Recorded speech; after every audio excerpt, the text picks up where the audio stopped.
से मैं उपस्थित हूं एक नए साप्ताहिक प्रश्न पत्र के साथ, जिसका नाम है साप्ताहिक प्रश्न पत्र भाग 97, जिसका उद्देश्य है आगामी प्रतियोगिता परीक्षा की तैयारी आसान तरीकों से कैसे करें। साप्ताहिक प्रश्न पत्र भाग 97 का हमारा पहला प्रश्न है, विश्व में कौन सा योग दिवस मनाया गया। इसका ए ऑप्शन है 11वां, जिसका बी ऑप्शन है 12वां, इसका सी ऑप्शन है 9वां और जिसका डी ऑप्शन है 10वां।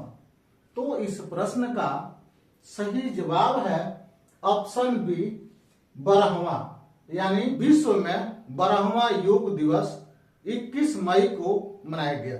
हमारा ए ऑप्शन है 11वां, तो 11वां योग दिवस 2025 में मनाया गया। हमारा बी ऑप्शन है 12वां, तो 12वां योग दिवस 2026 में मनाया गया। हमारा सी ऑप्शन है 9वां योग दिवस, तो 9वां योग दिवस 2023 में मनाया गया।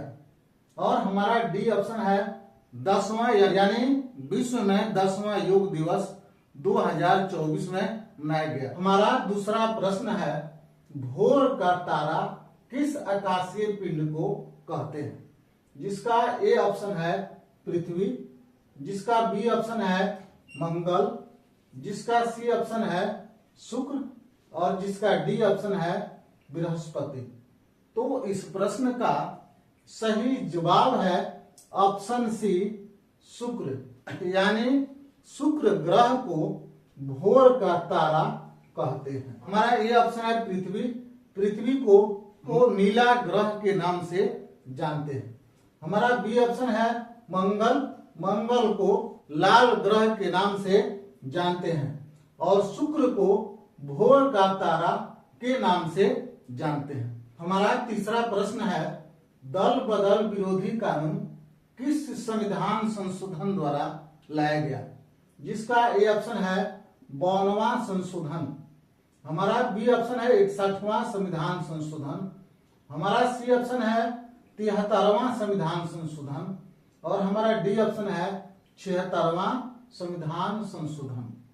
तो इस प्रश्न का सही जवाब है ऑप्शन ए 52वां संविधान संशोधन, यानी दल बदल विरोधी कानून 52वां संविधान संशोधन के द्वारा लाया गया।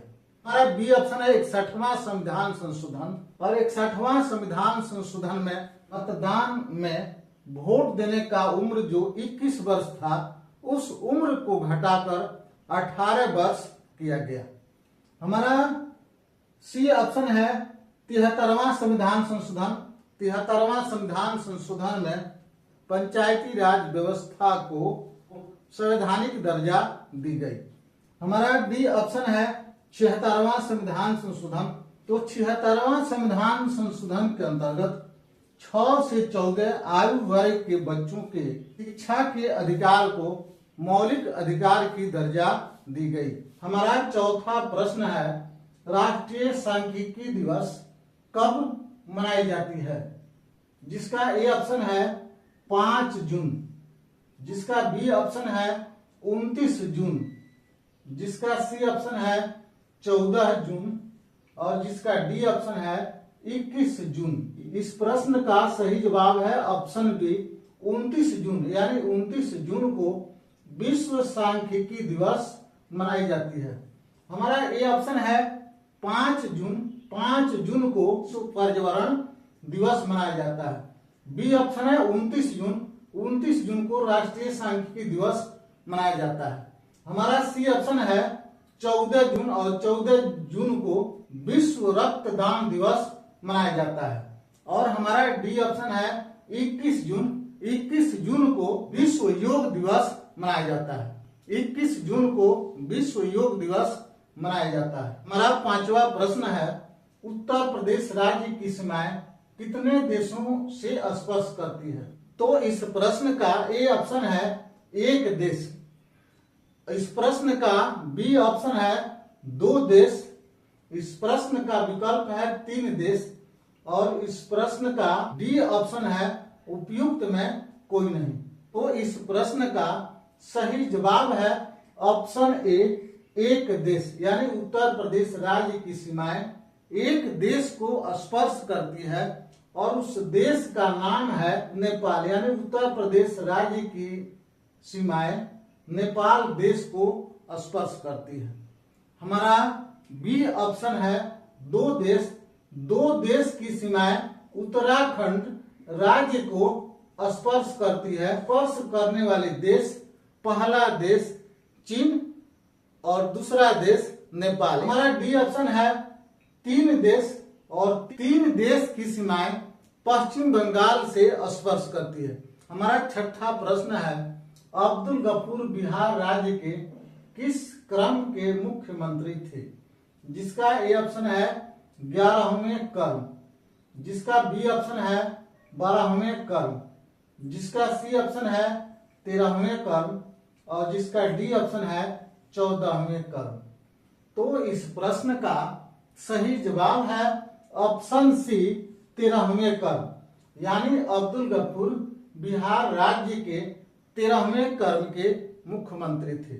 हमारा ये ऑप्शन है 11वें क्रम, तो 11वें क्रम के मुख्यमंत्री कर्पूरी ठाकुर, यानी कर्पूरी ठाकुर बिहार राज्य के 11वें क्रम के मुख्यमंत्री थे। हमारा बी ऑप्शन है 12वें क्रम, यानी 12वें क्रम के मुख्यमंत्री केदार पांडे। हमारा सी ऑप्शन है 13वें क्रम, तो 13वें क्रम के मुख्यमंत्री अब्दुल गफूर। और हमारा डी ऑप्शन है 14वें क्रम, तो 14वें क्रम के मुख्यमंत्री जगन्नाथ मिश्रा। साप्ताहिक प्रश्न पत्र भाग 97 के इन्हीं जानकारियों से विराम लेते हैं और फिर मिलते हैं अगले हफ्ते साप्ताहिक प्रश्न पत्र भाग 98 के साथ।